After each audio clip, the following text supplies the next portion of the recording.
Wunderbar. Hallo.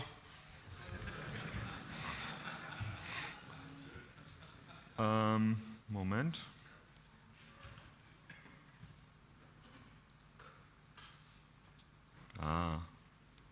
Immer aufnehmen.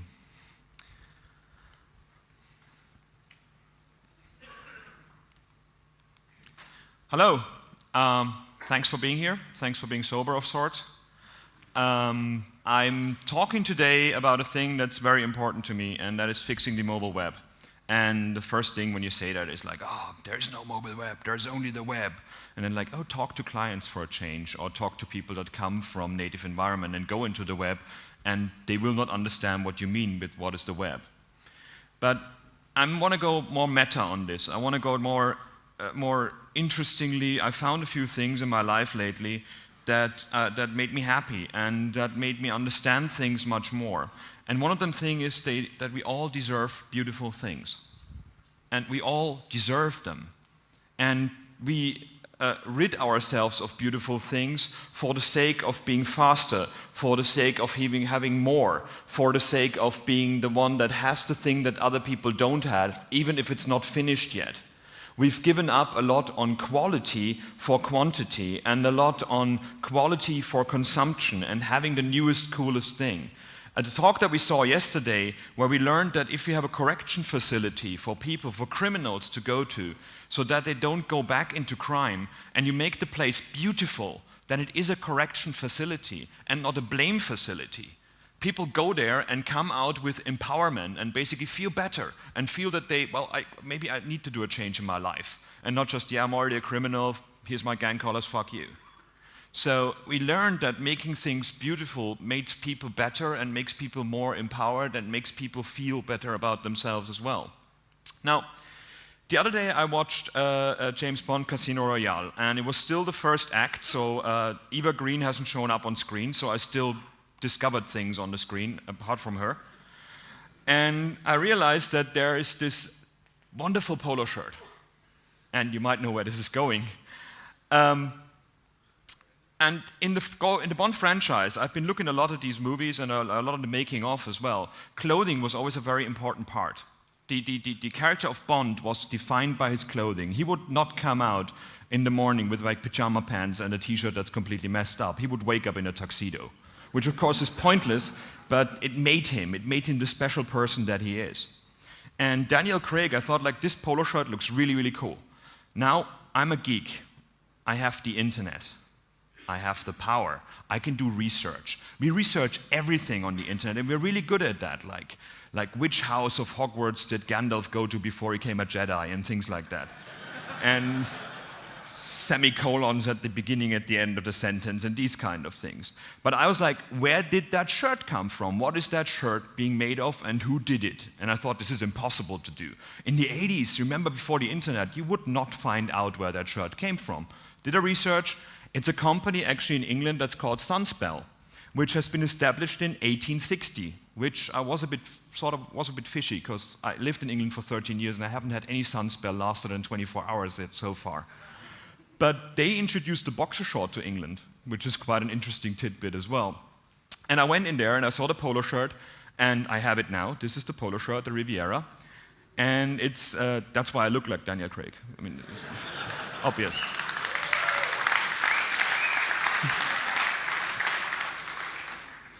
But he started it.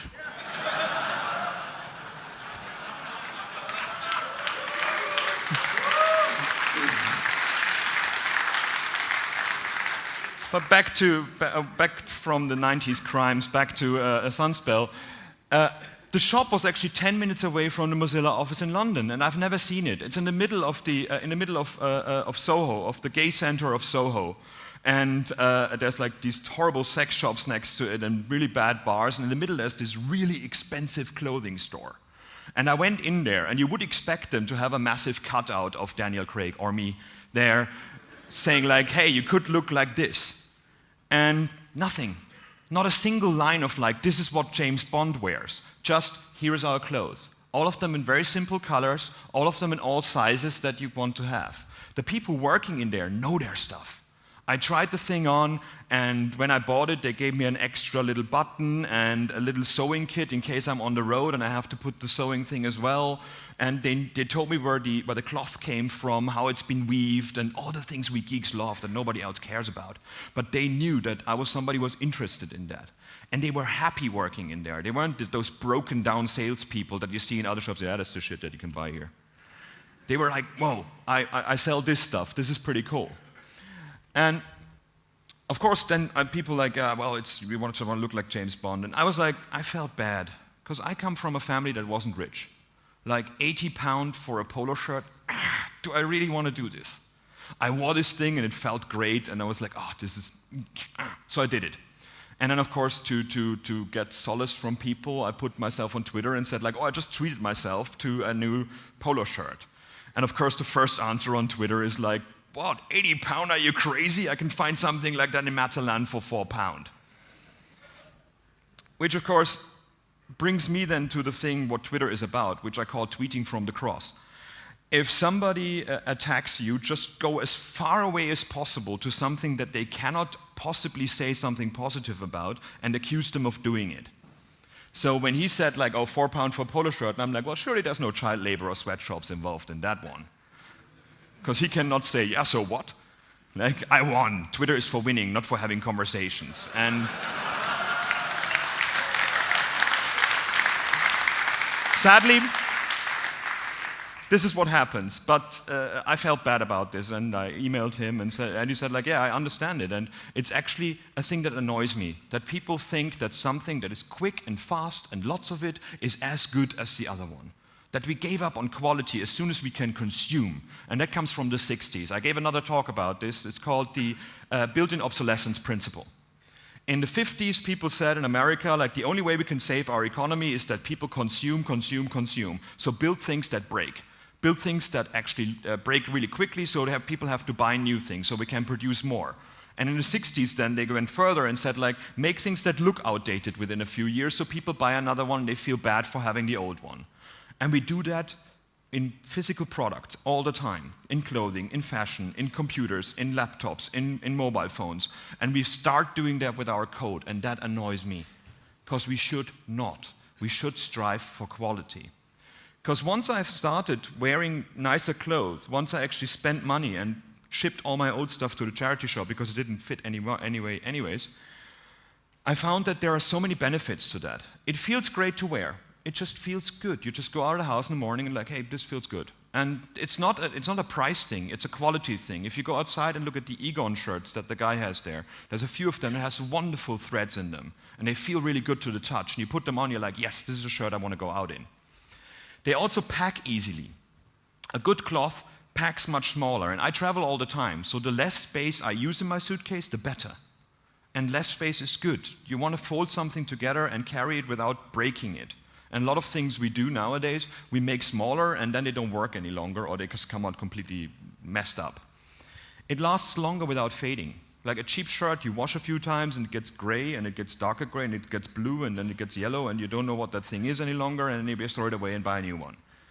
And there's easy to maintain. This one, you wash it, you actually stretch it out after you washed it, you hang it up, you never have to iron that thing.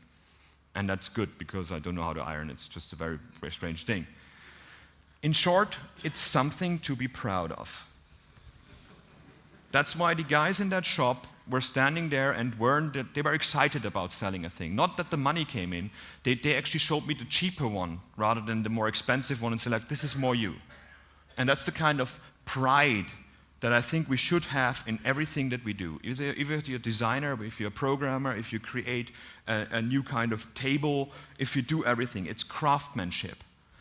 And I think that's something that we lost a bit. How many of you can say that the day-to-day job, what they deliver, they're proud of getting it onto the web? Not few, good. But most of us, like, okay, we write something cool, we write a Smashing Mag article about it and show what the world could be like. Or we look at demos and say, like, it would be lovely if we could do that in our job. Why? Because we get into that mindset of selling to our clients that we can deliver things fast and change continuously and get better and faster and faster and faster. We get excited about getting things like prototyping tools into production. That's not what they're for. Production is beautiful code. Production is beautiful design. Production is things that don't break. They're not prototyping quick things. I'm getting very furious about a new build script, a new methodology to roll out more things, being hyped and basics being forgotten. Simple things like, what is the HTML of that widget? Does that make any sense to anybody who looks at source code? We looked at source code to learn web development, always. That was the great thing, was read and write web. And if your source code doesn't make any sense because your widget is in 15 abstractions, and the browser is actually slowing down, you don't even know what the thing is, then we haven't done good. We've done fast. It's something we lost, the pride in our job. I remember when List Apart came out and mailing lists like Web Design L, we discussed for months how to actually do the right widget with the right fallback and how it works in different browsers. We knew all this stuff. And now this is all seen as fluff. You don't need that anymore. Start with jQuery. Don't get any developer to think about different browsers. Chrome does everything, everybody has Chrome, everybody has Firefox, these kind of things. We protect newcomers coming into our market by telling them that there is this one thing that fixes everything for them, don't worry about it, this will do it for you. That is bad. I like failure. I like making mistakes, because I don't make them again. And I think we should not deprive new people coming onto our market from getting that little adventure of finding it out by themselves rather than using something somebody clever has done for them. Now, this is the third presentation with that slide in it. But it was great. It was like, I live in London, so I was excited. And Tim Berners-Lee, or Timbo as I call him, was there and he typed that thing in and said, like, this web is for everybody. And Jeremy talked about that, how it's a web for makers, how everybody can be a publisher, which is true, but it doesn't have to be that far. The web is for everybody to me, which then Blaine pointed out rightfully that it was done on Twitter was a really bad thing. Because the Twitter is not for everybody, not everybody has Twitter. Twitter doesn't result in a domain, in a URL that might be available for the future. This is not the web, it's one thing on the web.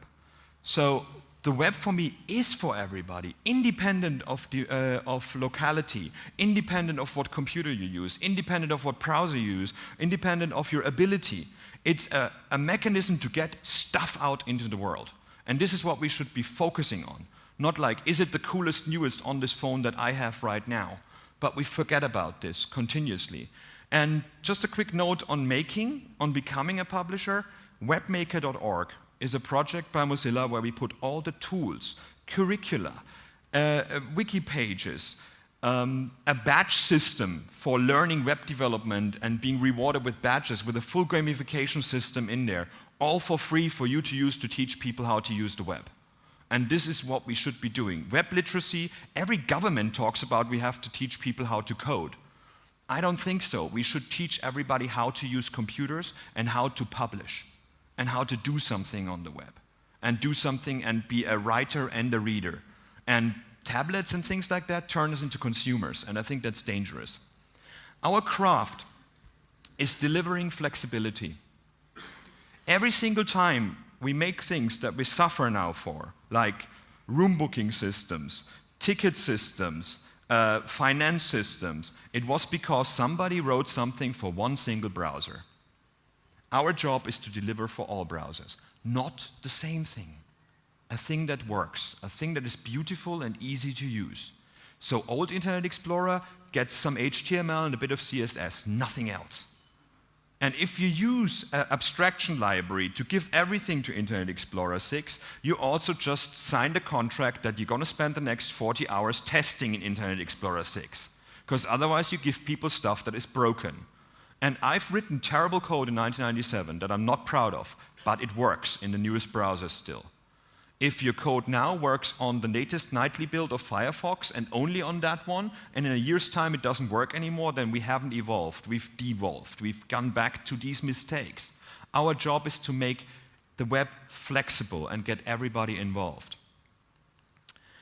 And funnily enough, one person who said that quite nicely was Bruce Lee. He has this quote saying like, Don't get into one form, adapt it and build your own, and let it grow. Be like water. Empty your mind, be formless, shapeless like water. Now you put water in a cup, it becomes the cup. You put water in a bottle, it becomes the bottle. You put it in a teapot, it becomes the teapot. Water can flow or water can crash. Be water, my friend. And this is what our code should be like. It should go into the environments that it's actually consumed in and change and give the right interface for the right environment. We make mobile-first interfaces that gives you massive buttons on your desktop. That's not a good experience. It should give me more different ways of interacting on the desktop than it does on the mobile phone. Flexibility is what we should strive for. Code quality, maintainability, understandability, specificity, just to say that I can speak it. All the things should be there in our code to make people excited. And I always find it funny when people talk about UX, because UX it must be frustrating, because really good UX is not visible. It just means that more people use your site and are happy coming and doing the things that they've done and then leaving. If your UX becomes visible, then probably there's a mistake in it. And it's a bit of working for redundancy. It's quite funny. So then the big change came. And we did everything for the web. And then the iPhone came. And oh my God, the web design community went nuts. This is the future. Don't build for anything else anymore. This is it. We're out of a job tomorrow. Nobody's going to use the internet any longer. Everybody's going to buy this cool phone. Not that the whole world had to wait for months for them to actually be delivered in their countries, but it was the new thing. It was like, oh, this is the end of whatever we did before. And it was much more than a browser. That's what most people, first of all, didn't understand. A smartphone gets rid of all this 1980s technology and puts it into one little thing. And after 4 or 5 generations, the camera will be good as well. And the recording will be okay. And you can actually start making phone calls without dropping the line. Like, you gotta hold it like that, then it doesn't work. And that's where it got confusing for us. Because as web developers who wrote HTML, JavaScript, and CSS, we never had access to the camera. We never had access to the microphone. We had to use Flash for that. And we had massive security faults in Flash because of that. And it was like, do you really want to access the camera or allow the access to the camera to be for your HTML and stuff? All these things were already there. Flash, it was great. I love that Flash is there and was there because we learned all the things we need now already in Flash. So demonizing it and saying like, oh, we forget about this is old school, is incredibly stupid. Because we have the same mistakes, the same problems, the same barriers to overcome in our technology now. So the phones had all these things in it, they were all these different things, and we as web developers were like, yes, we got cool new stuff to play with. Give us new toys and we go crazy. And promises were made. 2007, announcement of the iPhone, no SDK required. Steve Jobs sat on stage. Safari is the best browser in the world, debatable. But he said, this is all you need. You can make a phone call, you can go to the maps, you can get a photo from the camera, you can do all of this in web technology. Flash is dead, yay HTML5. Everything is working in that technology. And we're like, wow, yes, awesome. This thing is expensive, but really we get access to all these cool new things that we never had access to in my pocket? This is amazing. And then we started trying it out.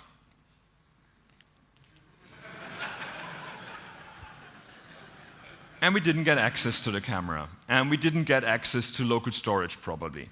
And making a phone call was going to the phone thing and then being there and not going back to the page. And the user had to go back to the browser to go back to where you were before. Nothing was as promised. And even worse, inside Apple and other companies, it was basically like, yeah, this web stuff is all like unwashed hippies and open free things, like maybe we should have a storefront, something that really works that doesn't close down in the high street every 5 minutes because it goes out of business. Something closed would be better. And we ourselves forgot very basic things of the web. We started the basic idea of flexibility and everybody is allowed to consume our things, and we started to say, okay, it's only for the iPhone, that's okay now. It's not going to be any other smartphone ever again anyway, so let's make it just for the iPhone. And we built incredibly stupid things. Half-hearted copy attempts. Like these mobile websites that look like native apps and have all the different native widgets simulated that don't perform the same way but look the same way. We're staying in the NH hotel here, and on my Android I get this iOS 1.0 styled interface, and I'm like, that doesn't look right. That's not my operating system. But we simulated it, and it was just copying whatever was cool in the native market. We put it on the web. When people say like, okay, Vine, 3-second videos on my phone, if only I could do that in HTML5.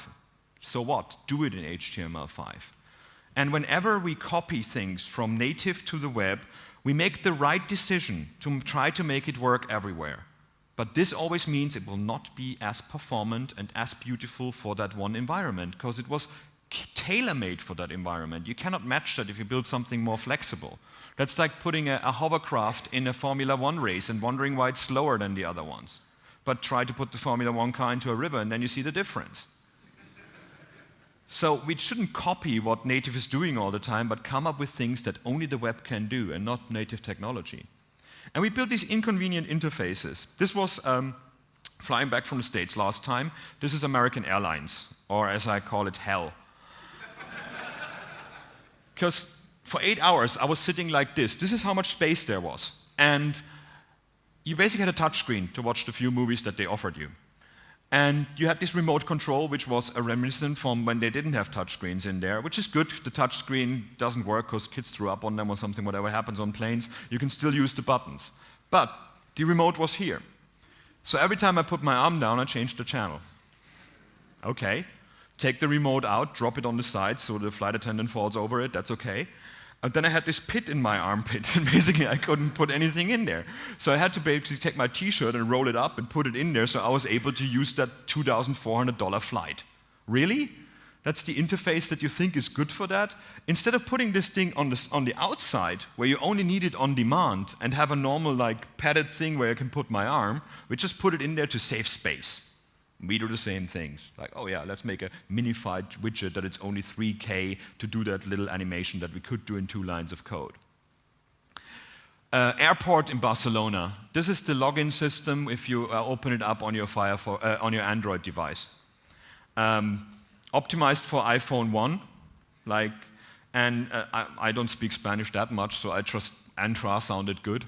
So I typed this in, and then it asked me for my passport number for 15 minutes of free internet access. Like, why not blood, or my firstborn? Like, good thing there was somebody else's passport lying there, so I used his one, this was good.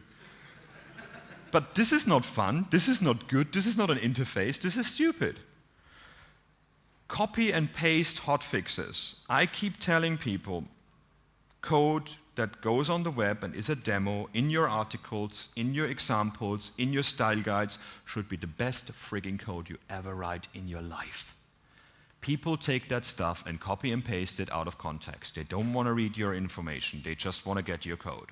So make sure that this is the best thing ever.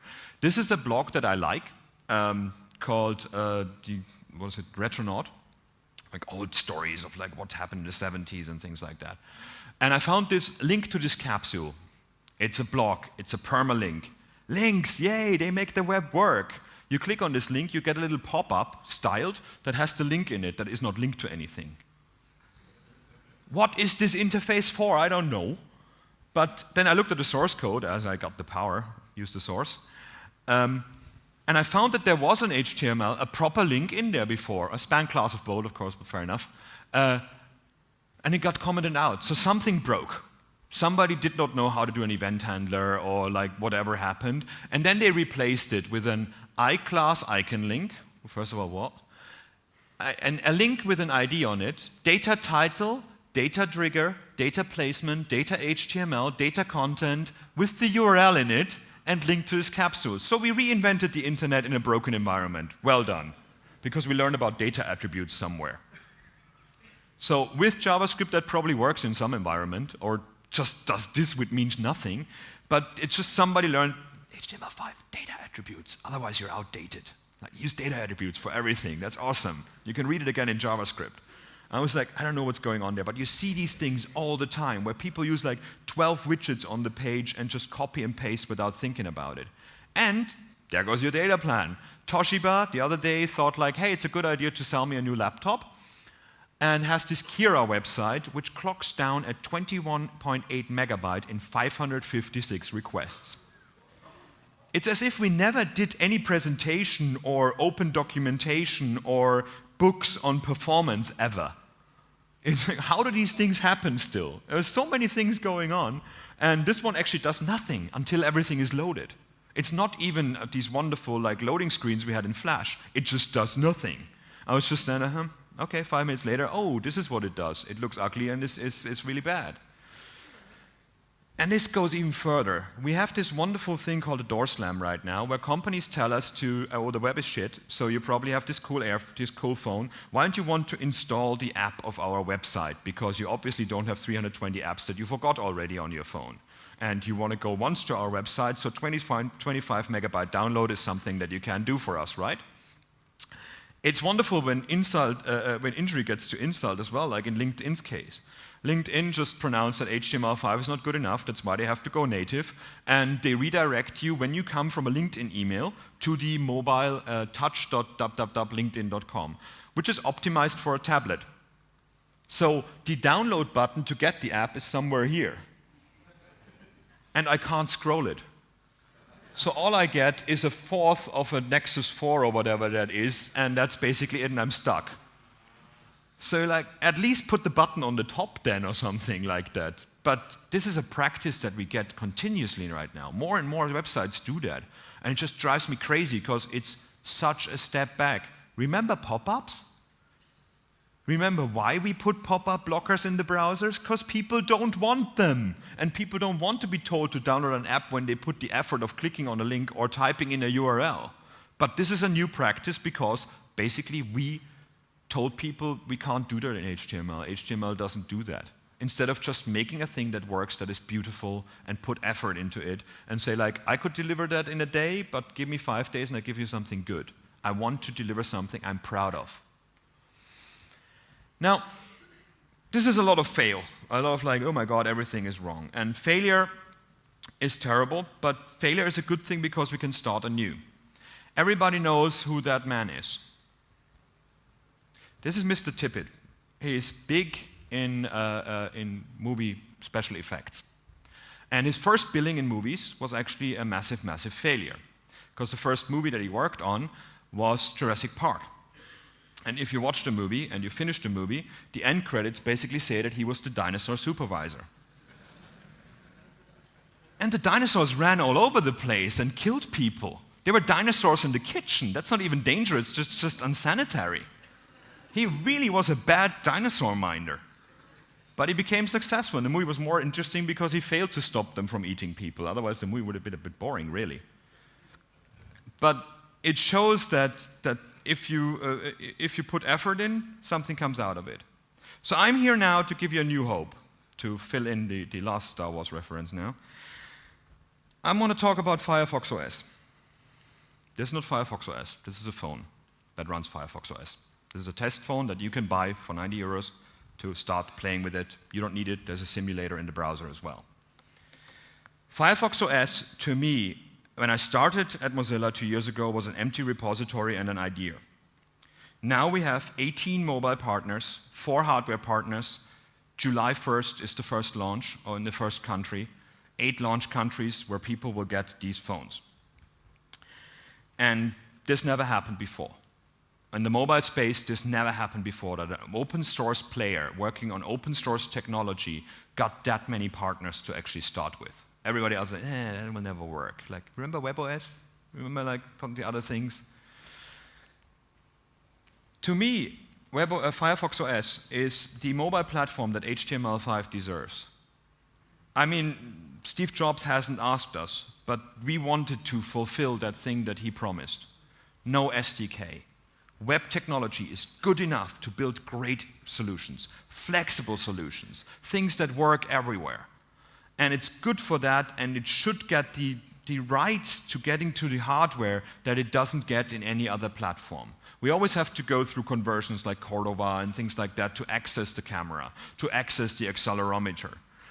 And with Firefox OS, it's a system that is completely open to allow you to access everything in the hardware itself. There's not a single patent in that hardware. There's not a single line of code in that operating system that you cannot look at. It's on GitHub. Play with it, fix it with us, work with us, put things in there, please. And every partner that we're working with, Telefonica, Deutsche Telekom, Telenor, Sprint, lots and lots of others, instead of just saying we sell these phones for us, we ask them, where are your engineers? You build that thing with us and then sell it, because we want you to be proud of it. We want you to be part of it. We don't want you to be a middleman or salesman. We want to revolutionize the web and bring the mobile web to everybody. Because right now, the mobile web is only for the rich, is only for the Western world, is only for the people that can afford a cool phone and have a good data plan and don't worry, and have a credit card. You cannot get any apps if you don't have a credit card. How stupid is that? That just doesn't make any sense at all. So on Firefox OS, you can buy apps with your telephone bill, or you can buy apps on prepaid SIM cards. We have a marketplace, you have a marketplace, people just expect that, but you can install any app from the web, from your website, from your own web store. The web store is built on top of an open API you can build a web store with. So we wanted to break down all these walls and all these barriers, and we managed to do it. And what we get when I talk to people about it, they're like, yeah, it's not as iOS and it's not like Android. Yes, that's the idea. It's not like them. It's different, it's much more open, it's much more different. It enables all of you to reach millions of new customers in markets that don't have iPhones, that don't have Androids, and that are not actually tainted by the experience of those things. They don't expect your HTML applications to work the same way. They expect them to be different. It has predictable browser support because it's Firefox. Nothing else is in there. You write everything in JavaScript, HTML, and CSS. And it's Firefox, the browser, the same you have on the desktop, the same you have on Android, the same that is as open source available to you. Now, I don't care which browser you use. Chrome, awesome. Opera, awesome. Safari, okay. Internet Explorer, great. Waiting for a bit to catch up and to release the fucking thing already, but good. What I hate is stock browsers. They have to die in a fire, and I come there and stomp on them afterwards.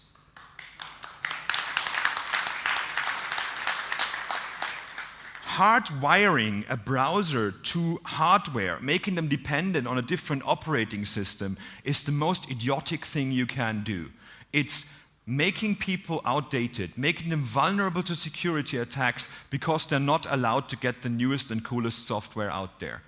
It's just incredible what Android does with that, and it does my head in, because both Firefox and Opera are available till Android Froyo. They've been backported to all the old versions of Android. Chrome hasn't. Don't know why. Guess because we want to sell more phones, or it's the past, don't worry about that. But we have predictable HTML support, and if it doesn't work, go file a bug, go complain about it, get it fixed. Write use cases, write tests for us so we see what breaks, then we can fix it. If you just say, oh, that's broken, we don't know what's going on. Same with Chrome, same with Opera, same with all the others. We need a predictable HTML5 for the mobile space. And we cannot have that if the browser is part of an operating system that cannot get upgraded, and we have this whole slew of old browsers that we need to support. It's also a new market, because none of these Firefox OS launch markets are markets that you would expect. We're not selling them in Germany, we're not selling them in England, we're not selling them in America yet. Maybe later somebody will. We're going to where people have feature phones, where their only joy in life is playing Snake and getting text messages. And we replace those phones with a very, very affordable phone that does everything those shiny new iPhones and shiny new Androids do. Not in the same performance, of course, that's impossible. But in the same way, actually, they do. You get your apps, you can actually surf the web, you get your Facebook, you get your Twitter, you get all the things that you want. Poland is going to be a market, Montenegro is going to be a market, Brazil, Venezuela, lots and lots of spaces in South America where people don't have phones yet. They don't have smartphones, they cannot afford them. An iPhone is 4 months of wage, and that's just not right. The web is not for the rich, the web is for everybody. The web is for somebody in a small town in Brazil has probably some very good ideas to put on Twitter. And they're not just trolling each other and getting bored or whining at Christmas because they didn't get the newest iPhone. They only have to work with the one with the 800 megahertz processor. Oh, terrible. Everything in there is open standard. Everything got released as an open standard proposal as well. A lot of the APIs that we have in there are available in other browsers as well. So we make every browser better by that. By saying we go on a hardware that is hardwired right now to 1 gigahertz processor, 256 meg of RAM, because that's the high level that we want to go in terms to make this thing affordable, we had to go through the browser and make it perform better. And a lot of the stuff that you see that you're using, request animation frame, hardware accelerated CSS animations and CSS transitions came out of that research because we had to make it work in this Volkswagen Beetle of mobile phones, really, that anybody can afford and anybody can go into. And it's wonderful that it worked out. So we got full hardware access. You got I don't want to go through all of them, but you got the vibration API, you can make it vibrate, you can detect the light sensor, you can see how far two phones are from each other, so that's really cool to build games with. You can recognize how far the user is away from the phone. You have alarm API, you can do web payments, payment system like anybody else. You can actually make money with your apps. This is not to write open source stuff for hippie whatever. It's the same model as anywhere else. You can make the same money, except you don't have to wait for 2 weeks and then get your app pulled without an email that's saying like why. We look at these things, we make sure. We just released a blog post where we said like, hey, if you want to have one of those test phones, come up with an app idea and show us your app that you want to port. Bad idea. In 2 days, we got 6,000 submissions that I have to go through right now. And it's interesting what people think HTML5 apps are, because some of them aren't, but some of them are rather interesting. So people are excited about this because you can do cool things with it. You can do phone calls. You can get to the camera and do things with it. Now, all of these are APIs that are in different levels of access. So some of them are available if you have your app on your server. Others need to be packaged up and hosted by Mozilla because we cannot give you access to the address book if we don't maintain your server because we don't know the security model of your server. So some of those need privileged or packaged apps that actually go in there. And I know it, I understand the model, I understand the problem. We had that in Flash as well and others, but I don't like the idea of packaged apps. This is just the same problem we have with native apps. Like, why can't I just change a part of it out rather than the whole thing? So we also came up with an idea, or came up as a counter proposal. Web intents were an idea to bring Android intents onto the web. But it was just a one-to-one mapping, and it was not webby. It was not a link idea. It wasn't something that is something the web is like. It's something that came from Java and Android and just tried to go in there, and now it's been turned off in Chrome again. So we came up with web activities, and web activities do more or less the same thing that the iPhone also proposed us in the beginning. So you can have a dial activity or a pick activity or a view activity. Cost control shows you just how much data you've been using already and how much you got left, these kind of things. And what that means is that instead of your application going to ask the user to get access to the camera, all you do is send the user to their camera app that they installed on their phone, that they love, that they actually understand, that they want to use to take pictures. Take the picture and get the picture back to your app. The same way, they do a telephone call, they go to the telephone app, they have to call the number, then when they hang up, you get the number back and how long the call was going on. So we don't have that problem that we have with the tel domains or the map domains in iOS, that you basically send people to the app and they never came back to yours. But basically, you get a full loop. You get a full request of like, okay, do this, get the data back. So instead of just asking for permission from your app to access everything on the phone to people, all you can do is like access the thing that you already have on your web. And I like that. I don't care where your photos come from. I just want to have a photo. I don't want to store the photo for you. You can store it wherever you think is good, and in the future you will maintain. I just want pictures. I just want the phone call.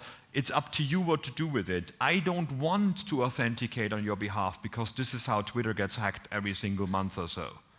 We should be in control over what we do on our hardware. We should be in control of how we consume our things. And this is what activities and what the whole of Firefox OS is about. I should not be at the back end call of some company telling me like, well, you bought this, but it's not yours. Google Play books. I buy a book in England, I go to Sweden, I can't read it. What? When I buy a book in a bookstore, I can read it in Sweden. Maybe have to hide it, but I can read it. So all these things, all this freedom that we had on the web, that we don't have in closed environments, will be changed with this. And it's easy. Call a telephone number, Moz activity, dial data number, and that's it. And it goes to the call, I send the call off. Get a picture, get photo, new Moz activity, name pic. You say which MIME type do you want, so you want an image, a JPEG or a JPEG. And then it says, okay, from the wallpaper, the gallery, or you want to take a picture with the camera. This works. This works on Android. This works on Firefox OS. This works on the desktop, maybe as well, some of it. But I think that's incredibly important, that we understand that we should teach people how to use their hardware responsibly and not just install an app and, oh, it's a puzzle app with kittens. Yeah, of course it should get access to my address book and my telephone number and everything. No, it shouldn't. It's a puzzle game. Why would I want to ask everything to give it access to everything? Getting the image back is an on-success handler or an on-error handler. And this one just gets you the image back, the results blob, and you can do something with it. Activities and hosted apps also work on Android. So when I wrote, for example, on a flight the other day, I wrote this little game for kids that you can look at later on as well, that basically allows kids to paint little letters. And I'm going to write a smashing article about this, how to do it. So you touch it, you paint over the letter, and when you're doing it wrong, then it starts vibrating, and it says like, oh, you got out of the letter, and if you paint the letter all the way, then it says like, well done, and it plays the music and everything. 120 lines of JavaScript and CSS.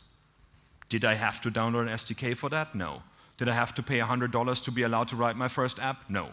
I pushed it on my server, I wrote a manifest file, I put it in the store, and I make it installable from the website as well. You can point to that URL in your browser, install it into your Android or into your Firefox OS. This is the distribution model that the web is, and we should not give that away.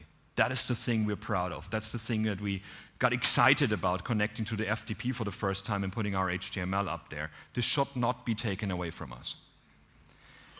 This is something that not many people talk about when they talk about Firefox OS, because you probably saw something about it already, but this is the killer. If I go to a website, if I go to Google and I want to know Pizza Düsseldorf, I enter that, I get a pizza place from Düsseldorf. Do I want the app? I have to go to the App Store, log in if I haven't already, give my credit card details if I haven't logged in already, find an app that does pizza reviews or finds things for me, or use Google Maps, that's the normal way of doing it.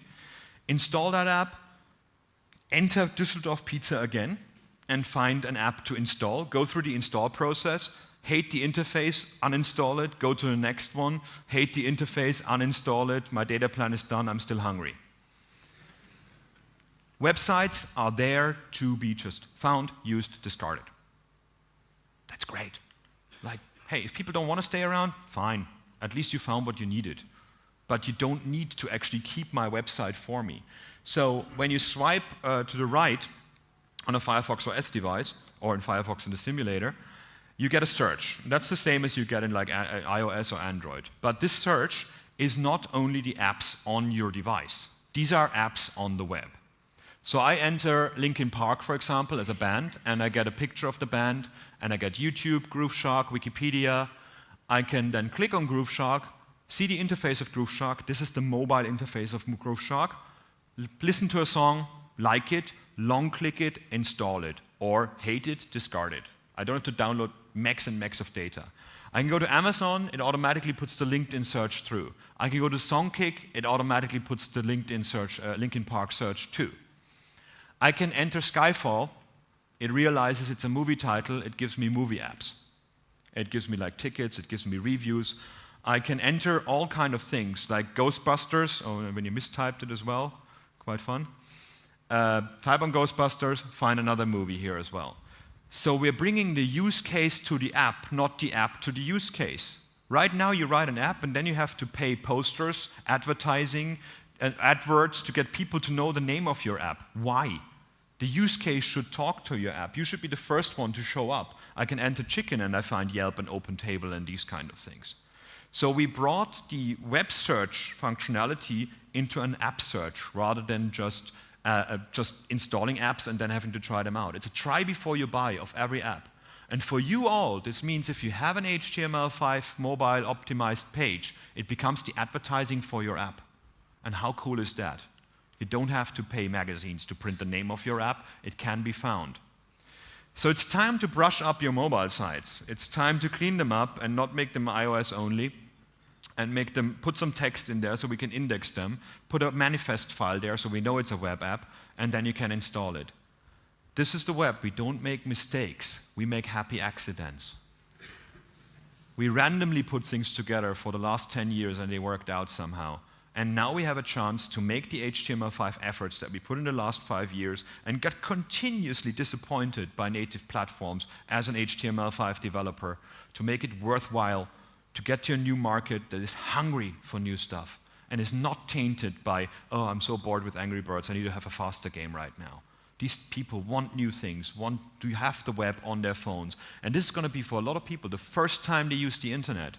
They don't have desktops, they don't have laptops, they have a mobile phone that they upgrade from a phone that just does Snake and SMS to the web.